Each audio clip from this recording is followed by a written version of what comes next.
Halo, saya Dede Wahyudin. Di sini saya akan memaparkan sedikit pemahaman mengenai obligasi dan saham. Jadi seperti yang kita ketahui, sebagian besar aktivitas bisnis di dunia itu melibatkan saham dan obligasi. Nah, keduanya merupakan instrumen investasi yang sama-sama populer di masyarakat. Instrumen ini pun bertujuan untuk mengumpulkan dana guna menunjang kepentingan perusahaan atau instansi tertentu.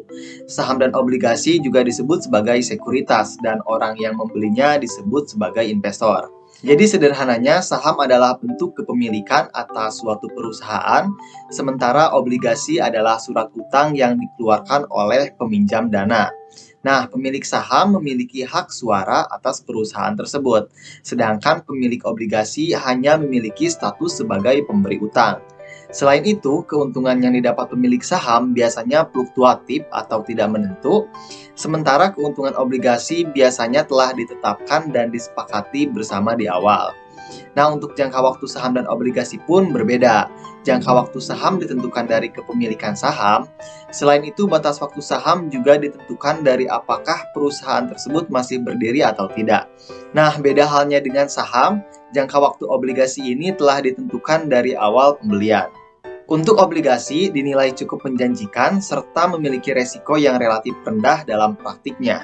Namun keuntungan yang didapat pun terbilang kecil, tapi sudah pasti mendapatkan sejumlah keuntungan dari setiap tahunnya, serta tidak memperdulikan keuntungan dari perusahaan.